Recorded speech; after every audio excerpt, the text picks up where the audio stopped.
Starmer should ignore the Westminster pearl clutching. And why is Labour right to look at Citizens' Assembly?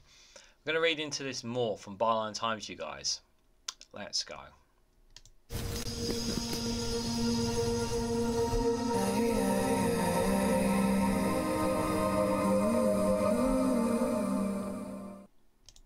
Good morning, good afternoon, good evening, wherever you are in the world. This is Reganelite here with an article from Byline Times with the headline that Starmer should ignore the Westminster pearl clutching. On why is Labour right to look at Citizens' Assembly? It's time for politicians to show leadership and give away some power, writes Compass Frances Foley. Guys, while you're here, make sure you hit the like button and share across social media so others are notified of this video. So, before I give my initial thoughts, I guess the first question for those who may not want to know is, so what is Citizens' Assembly? Well, let me give you a highlight. So this is from the website citizensassembly.co.uk, which I'll put a link for in the description. You can check them out yourself. But there's a simple explanation of what a Citizens' Assembly is. So a Citizens' Assembly is a representative group of citizens who are selected at random from a population to learn about, deliberate upon, and make recommendations in relation to a particular issue or set of issues. It is to set up electoral politicians whether or not to follow the Assembly's recommendation. The aim is to secure a group who are broadly representative of an electorate across a characteristic such as their gender, ethnicity, social class, and area of where they live. They could also match political divergence like positions on Brexit or the Scottish independence. So that's kind of what a Citizens' Assembly could be. And it sounds very, very good, doesn't it? It sounds really like a very good idea, and I think it's a very good thing that citizens should have a bit more of a say and a bit more of that with their politicians, except we haven't had many Citizens' Assemblies. In fact, they've actually been reduced. There's much less Citizens' Assembly across the... I can't speak for Scotland, and those from Scotland can speak for themselves in the comment section down below in terms of Citizens' Assemblies. But here in England, they have significantly been reduced. And would you like me to point the finger where we can go? Yeah, that might have something to do with austerity. You know, this is, if we want to... While MPs have a duty and responsibility, and councils have a responsibility when it comes to basically an area, I think Citizens' Assembly is a great idea to get people who are literally in those areas, especially if you have an MP who is in a constituency that perhaps has not spent their whole life in, or perhaps moved in there, somebody who's coming into there, if they want to get to know their constituency better and maybe work better communications and whatnot, Citizens' Assembly can allow them to hear the thoughts of what ordinary people want, and then they can graft up some ideas and suggestions from them. Not necessarily you take their ideas on board. It's brainstorming. It's ideas that can help, and sometimes some of these ideas doesn't even require cash. It's just, it can be a simple case of maybe even some volunteering work potentially with certain people. I think Citizens' Assembly sounds like a great concept, and I think, yeah, it should be one that we should push for. And it says, and obviously it's an argument piece of why Labour is right to look at Citizens' Assembly. I think it should be across the board. More interaction, more inclusiveness with citizens on the ground can really help restore, in my opinion, can restore potentially trust in politicians again, especially if they are getting to have these questions and answers with MPs or with the councillors and whatnot, can bring that relationship and establish renewed relationships that have been lost over the last several years, especially with what's happened with Brexit, what's happened with COVID, and the things that have taken place under this current political government. It can renew that trust again. It's not going to fix all the problems. No, of course it won't. But what I do think it will do is it will establish renewed relationships. And I think that's a very, very good thing. People being able to have that, and obviously I'm not saying that the Citizens' Assembly website I'm having is tied into this, but I do think the concept of perhaps choosing random people to be a part of a Citizens' Assembly could be done. But there's lots of ideas and ways that Citizens' Assemblies can be established. And I think this is a great concept. And if Labour are pushing for this, then I'm definitely all for it. And I think if you're thinking about it, even if you're not into politics yourself, even perhaps maybe if you just happen to stumble along this, you know, the fact that you could potentially have an idea or thought that may actually make a difference. Imagine that your thought or idea, someone who doesn't have any influence or thoughts in that, and that you share an idea at one of these citizens' assembly, and imagine an MP takes it on board. Imagine an MP putting in a proposal for policy or law that ends up becoming something, all just from one brainstorm from a citizens' assembly. Just think about that. That's a great idea, and I think it's right that Labour should look at this. So let's look at this argument piece here. So it has become a cue for every citizens' assembly advocate to down their drink whenever they hear political grumble of "we have a citizens' assembly" is called Parliament. This cry, from the outlets like the Spectator or the keyboard warriors, can always be predicted whenever the prospect of citizens' assembly raises its head. But a citizens' assembly is a far cry from a system centred on political parties where members are not demographically representative of the UK population, competition abroad, and individuals who are whipped to hold the party line. In fact, the irony of this response, one step into the party political culture, is that citizens' assemblies represent an answer, even an antidote, to Parliament's limitations. Randomly selected citizens, demographically balanced to the mirror of the UK population, are convened to reason collectively and to consider expert evidence and to have a deep, thoughtful discussions which should arrive at complex, nuanced decisions for a long term, such as they have been called democracy under good conditions. So the news this week is that Labour, via Chief of Staff Stu Gray, is open to introducing Citizens' Assembly for the biggest, most complex concern of our time: house building. House of Lords reform and devolution should be applauded. As citizens' assemblies have profited around the world, from Brazil to Australia to France, public awareness of them has grown too. Dispelling the myth that they represent a kind of wacky democratic experiment, they have been credited with tackling some of the toughest political and ethical questions, such as abortion, AI, hate crime, and nuclear power, generating balanced and often surprising solutions, and most importantly, restoring a level of trust in citizens' ability to find common ground.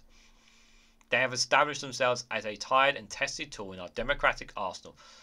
Those who believe that they still have to prove themselves simply haven't been paying attention. Just on these alone about Citizens' Assembly, gives me a lot of hope, because there are some wonderful, wonderful people in this country who are ordinary citizens, whether it's here in the UK or elsewhere, who just have ideas and ambitions, who have great brainstorming ideas, and are just waiting for someone to take them. And imagine that person gets randomly picked to these citizen assembly. Imagine all these ideas that they write down, yeah?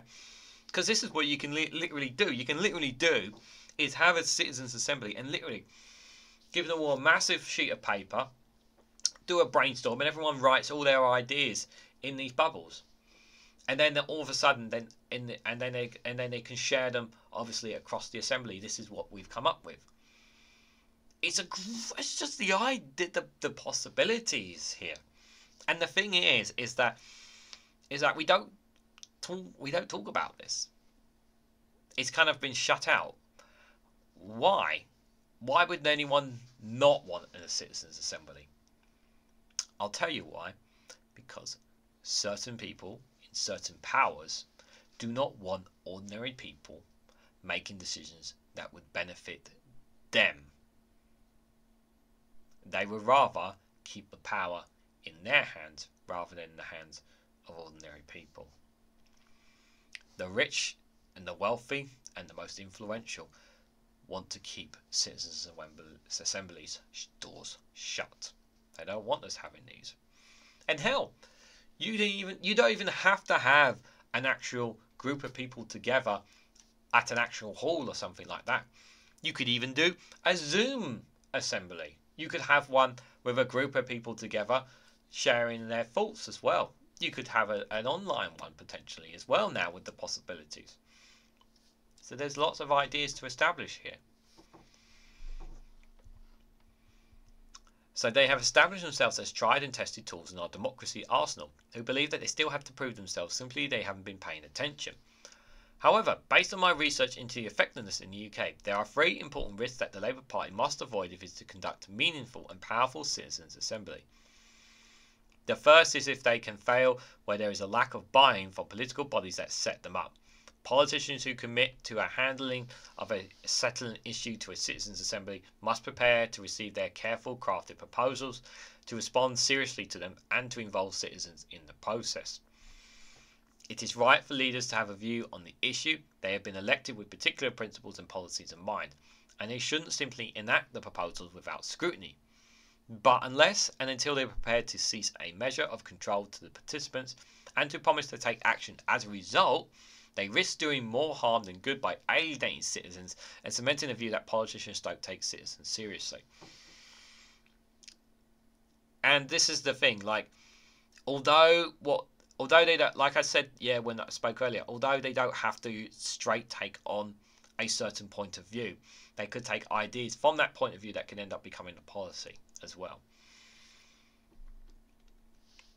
Secondly, Labour must think carefully about the issues it selects for review, such as house laws and devolution, are deeply enmeshed in other democratic and constitutional dilemmas. I spent a year trying to design a constitutional convention, a citizens' assembly convened to examine constitutional issues, and one of the trickiest designs conundrums was how to both limit the scope of the convention so it didn't become unwieldy, while limiting how closer to interwoven these questions are. For example, questions about the upper chamber, particularly after the former Labour Prime Minister Gordon Brown proposed for a Senate of the region and nations, led to further questions about the status of devolution. How will the UK be carved up? How will regions be defined? And who will be able to represent them? It is very difficult to address either the House of Lords reform with a proposed Senate elected by proportional voting system, or devolution, which inevitably asks us to look at constituencies and representatives in balance, without looking square in the face of electoral reform. This could be done through the delicate squeezing of debates. The Citizens' Assembly on democracy in the UK handled this admirably, or by looking at them all in the round at the Constitutional Convention. Labour Together's own polling the fact that key Labour voters reformed the voting system as the highest on their list of democratic reform priorities. Citizens' Assembly came second. It seems that it may not accept of being shut out of the scopes of Citizens' Assembly. Interesting that the democratic reform of the electoral system. One of the things that people have obviously been talking about, and one that I'm a strong advocate of, is obviously proportional representation of our electoral system rather than what I call a rigged first past the post system, so that every vote actually matters.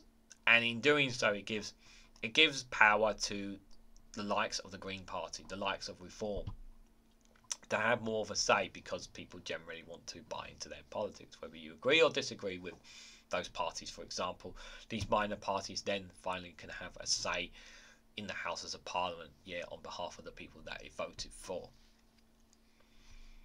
Finally, there is a legitimate criticism that a citizens' assembly involve a tiny number of citizens. No matter how representatives to make decisions of some gravity to address this concern, they need to get more democratic bang for your buck. They should perpetrate a lively national convention about the topics at hand so that citizens across the UK feel drawn to discuss into the disclosure. I think the more balanced citizens' assembly you can have, not just of different from different backgrounds, I think it will also help as well, or help with that, including that in that citizens' assembly would help. I do think that should play a part in it if possible. On how you select people, I'm not sure how you would set up that process to do that.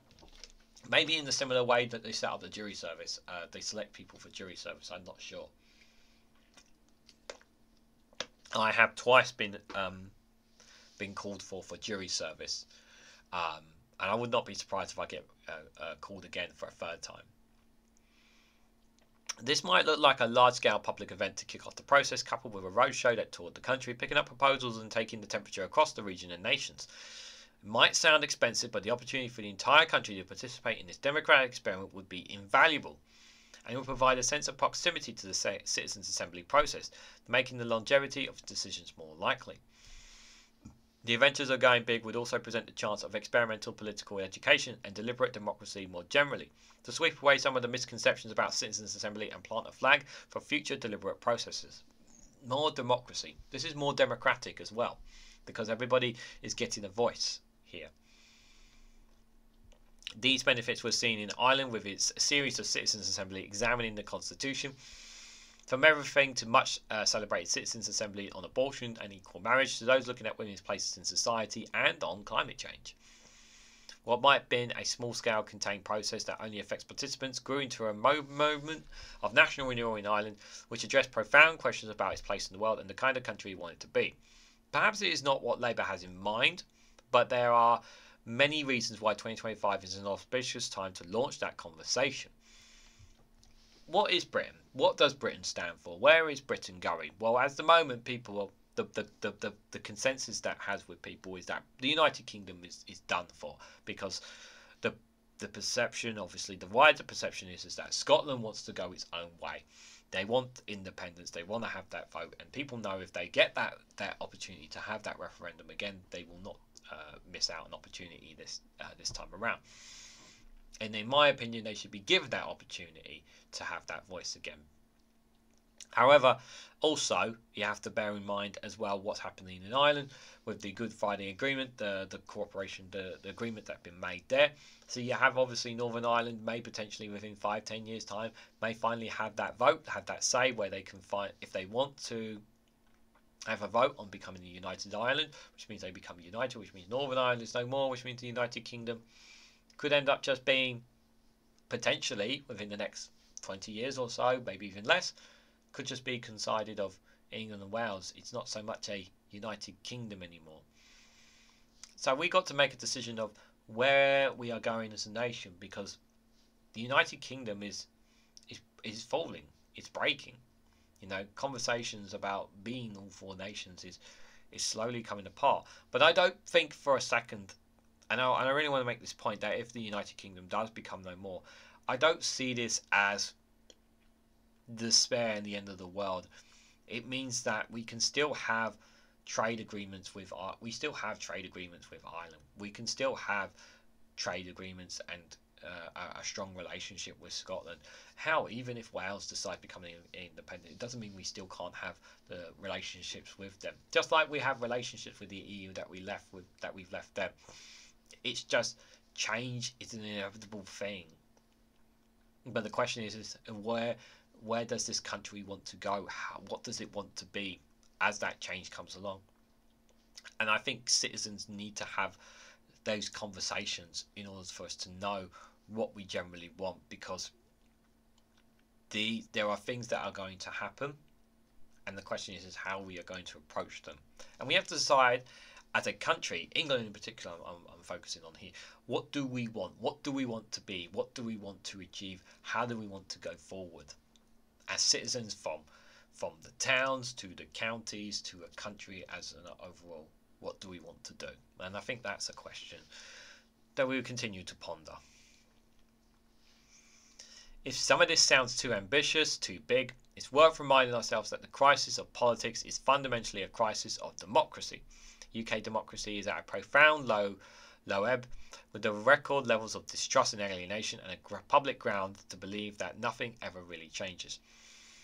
Citizens' Assembly are not the only answer, but they embody of what democracy needs. More citizens involved in taking power, demonstrating a different way of doing politics and making decisions, creating collaboration solutions to collective problems, and renewing a democratic faith in each other. And while critics might rail on social media that Citizens' Assembly are an abdication of politicians' responsibility, I would counter that with the basic problem is that citizens don't trust politicians. Much is needed to be done to restore this trust, but one of the first steps is showing that politicians trust citizens. It has a show of strength, confidence and investment in our democratic future. What could be more powerful than that? And I think that's a great way to put the end of this article. Frances Foley is the Deputy Director of the cross-party group Compass. And I think that's a great way of putting the end of it, guys. Just on that bit there, yeah. That the argument that it takes away the politicians' responsibility. No, it's not taking away the politicians, because the politicians are the ones who ultimately make the decision. They make that decision. But that doesn't mean to say that they shouldn't be given ideas and thoughts and, you know, brainstormings from citizens who may actually have genuine ideas that perhaps they didn't really initially thought of. That could potentially make a massive difference in their area. And then you think about that and expanding that onto a national level. This is a great opportunity and one that we should seriously consider. Is it perfect? No. Will it have flaws? Yes. Everything. There is nothing that is perfect in any way, shape, or form. But I do think we need to have a serious conversation about this. And I think if Labour are generally serious about having a citizens' assembly, then I'm all for it, because it will bring people closer to the Labour Party, as opposed to this right now where there is this perception, and I'm with them, that I don't trust the Labour right now. I don't trust Labour. I don't. And I certainly despise the Conservatives of what they've done the last 14 years. But what they can do is establish and build a trust for them if they're prepared to sit down and create citizens' assemblies, so that ordinary people can have these conversations with Labour MPs or Labour councillors at a much closer relationship. That, like I said at the start of the video, can renew that trust, can bring back faith in politics, bring back faith in politicians. And I think it would go a long way to doing that. But what do you guys think? What do you guys think of Citizens' Assembly?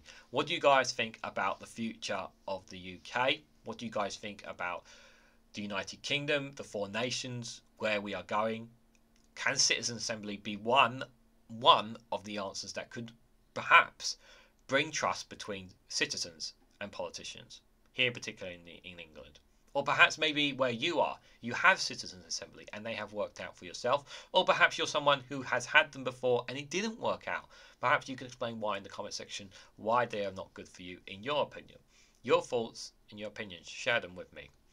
If you found this video interesting, please hit the like button, it'd be greatly appreciated. Share it across social media so others are notified of this video. And subscribe, because it really does help support the channel. And if you want to financially support me in the work that I do here, you can do so by becoming a YouTube member for as little as 99p, or joining me on Rumble or Patreon for exclusive content there as well. Thanks so much for watching, guys, and I hope to catch you all very, very soon.